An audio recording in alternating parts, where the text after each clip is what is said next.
Hi everyone, Megan here from Beguiled by Books, and today I've got my favorite books that you can read for Women's History Month. Let's get started.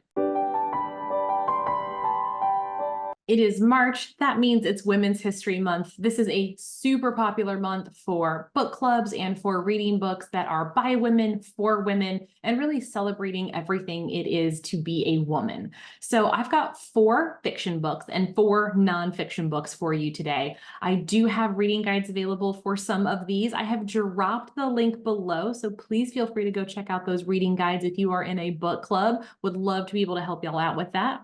But let's get started with my favorite fiction books for Women's History Month.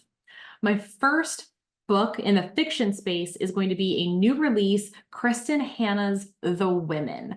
I got this as an ARC. I had zero idea what I was getting into, and it was so captivating. It took my breath away in the best way possible, and it's a really powerful story of the women who were involved in the Vietnam conflict overseas and really didn't get credit for it until very recently in our history. So what that silencing really looked like for the women who were involved, how they coped when they returned. It's a really different take on that piece of our American history that I had no idea about. And the fictionalization of a very real event was done so beautifully by Kristin Hannah. Fabulous book for a book club choice or just to read on your own. The next book that I absolutely love for celebrating women is Elizabeth Gilbert's City of Girls. I stumbled upon this book. I was the first novel by Elizabeth Gilbert that I had ever read, and I adored it. I immediately recommended it to my friend. It's one of her top 5 books, definitely, that she's read. And it really is a celebration of women and the things that women go through over the course of our lives, and a celebration of women's friendship as well, and just how beautiful that really can be and how it can take on different forms, and how you don't have to follow a traditional path to really have fulfillment in your life. So City of Girls is a very powerful story and beautifully written by Elizabeth Gilbert.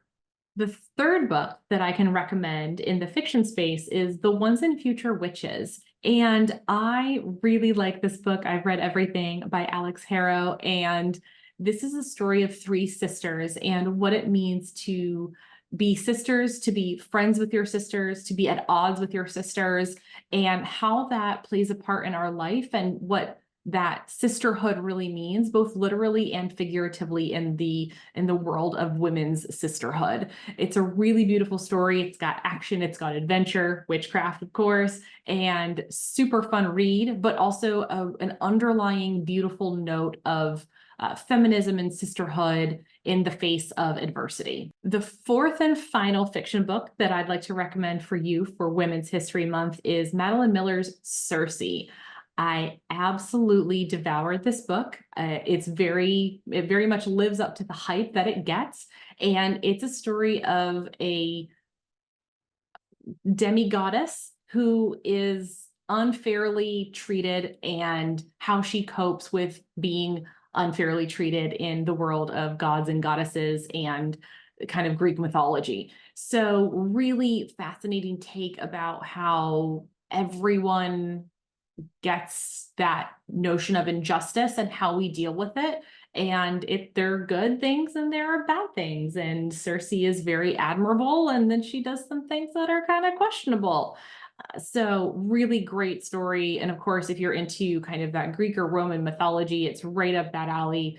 Fabulous telling of a little known character in the mythology, and just Madeline Miller does a fabulous job of using that as a way to uplift and empower women through this story. On to nonfiction. In the nonfiction space, the first book that I would love to recommend is Michelle Obama's Becoming. It's a memoir, but it's also got action tips in there for how you can think of yourself and the type of person that you want to become, and what that means for the world when you are not living into your potential and living your best life, and why that's such an important thing for every woman to do in her life.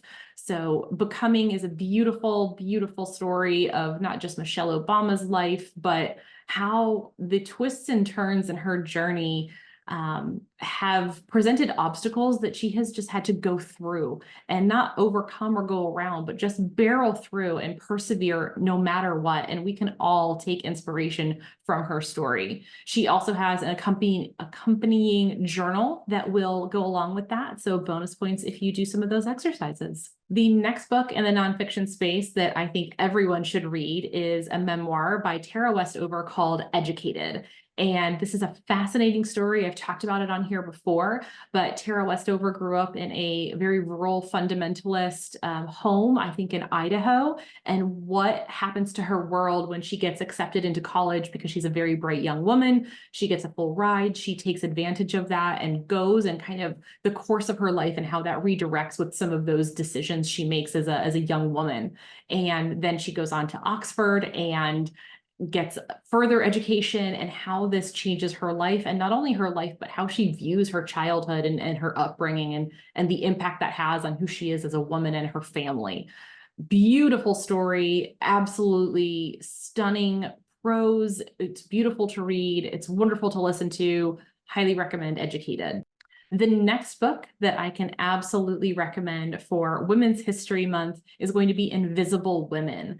And this book is so fascinating because it's a very data-specific view of women and our history, and how up until very recently, only crash test dummies in male forms were used, and how that affected the efficacy of seatbelts in vehicles, how things like fighter jet seats are configured for men and not for women, and just all the different data points we have because our data set has been men. What does that mean for how women interact with the world in both small ways and big ways? Really great grounded book in data, but also a wonderful narrative for where we started and how we're progressing. The last book that I would recommend in the nonfiction space is a book I've recently read called Rage Becomes Her.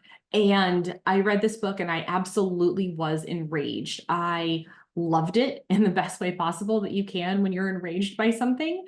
But it really shows how from infancy, women are subjected to external unconscious biases that we don't even know about. And then we internalize them and go about our world. And it takes so much effort, not only to unlearn the things we're aware of, but to learn about and then unlearn the things that we're not aware of, and the type of mental and physical and emotional toll that can take, keeping all that bottled up and keeping all of that from getting out so we're not perceived as angry and upsetting and disruptive and aggressive, and all of those terms that women are, negatively affected by. It's a fascinating book. I want every single person in the world to read this.